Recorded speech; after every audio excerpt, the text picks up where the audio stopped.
Eduardo Moraes, eu sou gestor de renda variável da Claritas e hoje nós vamos comentar a performance dos fundos Claritas Long and Short, Claritas Valor e o Claritas Long Bias no mês de março de 2023.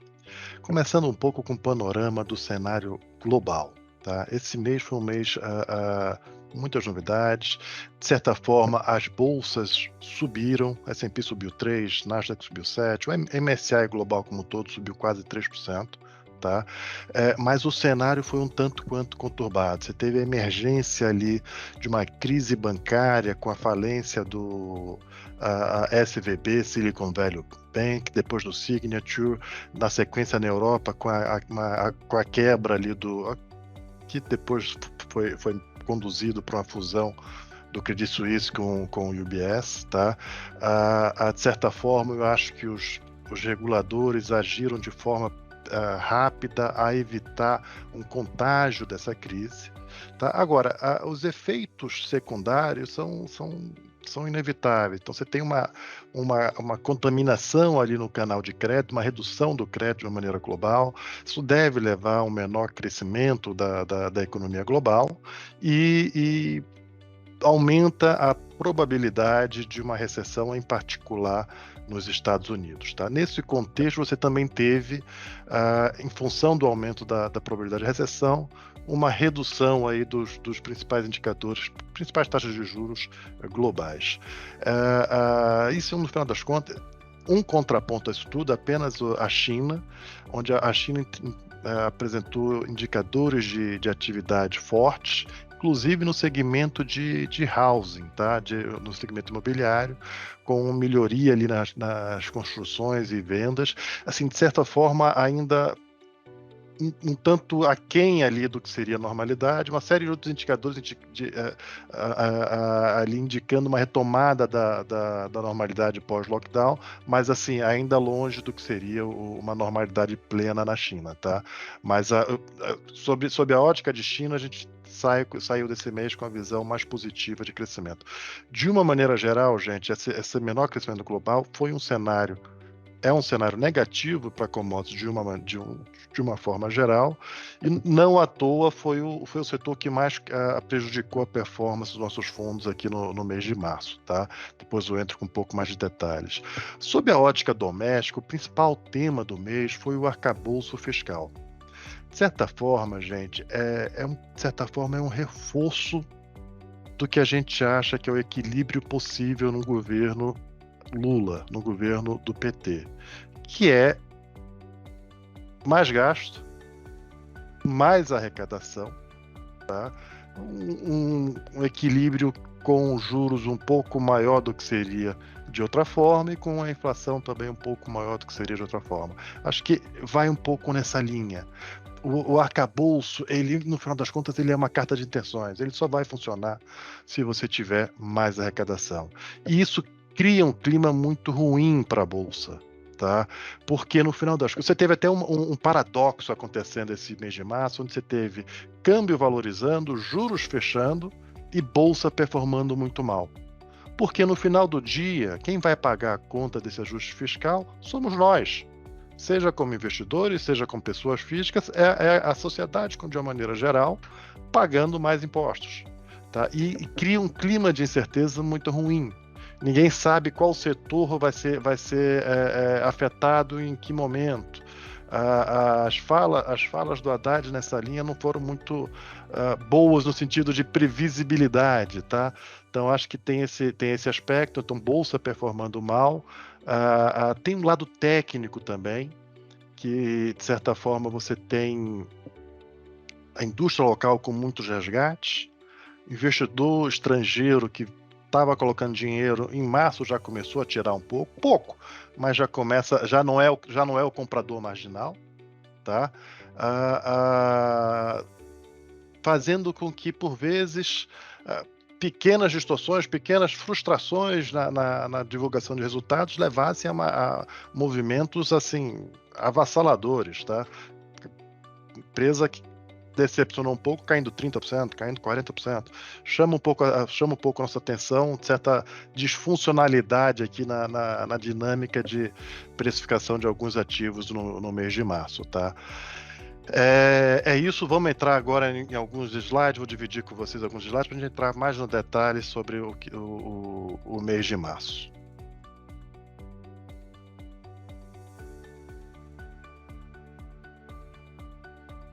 Começando aqui com o nosso Claritas Long and Short, foi uma performance negativa de 0,13. No ano, a gente está subindo aqui 1,58 ou 49% do CDI, que em termos de exposição bruta, 47%, exposição líquida aqui na casa de 10%. Verdade que parte dessa exposição líquida ela vem tem um pouquinho de BR Properties, tem um pouquinho de que é mais uma arbitragem, tem um pouquinho de Petrobras com puts, tem um pouquinho e também tem um pouco de put de Bovespa, tá? Durante o mês, na hora que a gente começou a perceber essa dinâmica de crise bancária nos Estados Unidos, eu comprei um pouco de proteção, 7% de exposição nocional, tanto aqui no Long and Short quanto no Claritas Valor, tá? Principais destaques, Pares foi o principal destaque do mês, com 0,19, que destaque positivo para Energias do Brasil contra a Neoenergia, Eletrobras PN contra o N, ação direcional, destaque positivo aqui para CPFL e Santos Brasil, destaque negativo para Arezzo. Aqui é uma daquelas que eu mencionei, tá? Um resultado um pouco aquém da expectativa, e você teve um movimento de preços muito acentuado. Mais agora para o começo de abril, pega também uma dinâmica de debate sobre a questão de incidência, sobre os subsídios fiscais, subvenções fiscais e quem pode perder e quem não pode perder. A ação comprada contra o índice, destaque positivo aqui, Energisa, destaque negativo PetroRecôncavo. A PetroRecôncavo, você teve uma dinâmica aqui de divulgação de uma nova certificação de reservas, tá? Onde a empresa aumentou as reservas de uma maneira geral, alguma coisa na casa de 10%, mas na certificação, tá? E assim, gente, é muito importante frisar isso, a certificação não é o que vai acontecer. É apenas um parâmetro para a gente ter em mente, tá? Historicamente, as empresas não performam o que foi certificado. E esse é um outro caso que eu menciono, onde você teve uma reação muito exagerada aqui do mercado. O papel no dia caiu quase 20%, porque nesse arquivo, nesse documento da certificação, você tem uma dinâmica onde você produz menos nos primeiros anos do que você imaginava anteriormente, e você vai ter um investimento um pouco maior em função de algumas complexidades adicionais, tá? No final das contas, gente, conversando com a empresa, a sensação que a gente tem é que você já coloca a CAPEX para alguma complexidade adicional sem colocar o volume que esse CAPEX adicional ele traria, tá? Então é o meio do caminho. Foi na margem uma notícia negativa, mas longe de justificar a performance que a ação teve, tá? Por fim, ação short contra o índice, aqui destaques, não tem nenhum grande destaque, mas de uma maneira geral a estratégia performou mal esse mês. Vamos falar aqui um pouquinho do Claritas Valor. Foi um mês particularmente difícil aqui para o Claritas Valor. A gente underperformou o nosso benchmark, o IBX, por 2,7%, uma underperformance relevante, tá? No ano, a gente está performando aqui, está com uma queda de 8,25 contra uma queda do IBX de 7,27. Falando aqui um pouco dos principais destaques, destaque positivo, CPFL direcional, tá? São os dois destaques positivos aqui do mês, e destaques negativos todo o resto, com ênfase aqui em Apvida. É um papel que caiu bastante após a divulgação do seu resultado, CBA, Arezzo e PetroRecôncavo, que eu já tinha mencionado, tá? Como eu tinha mencionado ali antes, na introdução, o cenário global um pouco mais de menos crescimento de uma maneira geral, levando aqui uma performance bem negativa do segmento de exportadoras de commodities que a gente tem aqui na carteira, mas mais do que o geral, com duas contribuições mais relevantes que foram CBA e Recôncavo, essas duas em função de Recôncavo em função da nova certificação de reservas e a CBA em função de um resultado aquém da expectativa. Mas, gente, só colocando em contexto, foi um resultado aquém da expectativa, tá? Mas não foi, de certa forma, uma grande surpresa. A gente já sabia, o preço do alumínio é público, a gente está acompanhando diariamente. Frustrou um pouco, mas assim, tá falando de nada que justificasse essa queda tão acentuada, tá? Então chama um pouco a atenção a falta de defesa de alguns papéis quando frustra um pouco o resultado. Isso acho que foi um tema muito relevante aqui no mês de março, tá? No tema de valor, destaque positivo aqui de CPFL, mas não sem bastante volatilidade. Em determinado momento do mês, com a indicação do Efraim para secretário executivo do Ministério das Minas e Energia, o mercado caiu bastante, o setor de utilities caiu bastante, acho que, de certa forma, com medo ali de um cenário mais negativo para a renovação das concessões de distribuição, tá? A gente acha que um tanto quanto exagerado, e aí depois esse medo foi se dissipando, e você teve falas do ministro, e no final das contas o papel recuperou bastante, tá? E aqui no setor o tema valor, de uma maneira geral, performou até que melhor do que o índice, com destaque positivo aqui para Santos Brasil. Na virada do mês, no dia 30, já após o fechamento do mercado, então essa performance não englobou isso. Você teve uma dinâmica, foi anunciado ali o acordo com a Maersk, que é o principal cliente da Santos Brasil, 60% dos volumes. Eles não divulgaram o valor, o reajuste em si, mas a gente estima que foi divulgar apenas o guidance após o reajuste, tá? A gente imagina um reajuste expressivo, algo da casa de 50%. Então, um impacto relevante esse ano, tá? Mas com um carry-over relevante também para o ano que vem. Porque esse resultado ele pega Maersk, 60% do volume, 3/4 desse ano, e os outros 40% deve ter um reajuste de magnitude similar no quarto trimestre. Então, você tem 2 anos de crescimento acentuado aí da performance operacional da Santos Brasil. Arezzo, no tema de cíclicos domésticos, Arezzo uma performance mais negativa, tá? Aqui um pouco em função de resultados aquém da expectativa, mas também uma certa preocupação aqui com a questão fiscal do arcabouço. Todo mundo que tem no seu modelo de negócio algum benefício fiscal terminou sofrendo aí nesses últimos dias, tá? Destaque positivo apenas, Cury e Direcional. A gente segue bastante animado com o setor de construção de baixa renda. Eu diria que esse é o setor que está certo em um governo do PT, em um governo de esquerda no Brasil, tá? As empresas estão operando muito bem, com resultados crescentes, tá? Então, de uma maneira geral, performando muito bem. Growth. Aqui a gente tem uma dinâmica. Recorrentemente a gente fala com a empresa, o cenário está muito positivo. Banco BTG recuperando um pouquinho, quer dizer, caindo menos do que o mercado, tá? E a Apivida, que foi uma grande decepção, assim, a grande decepção é a performance, tá? Assim, o resultado veio aquém da expectativa, mas assim,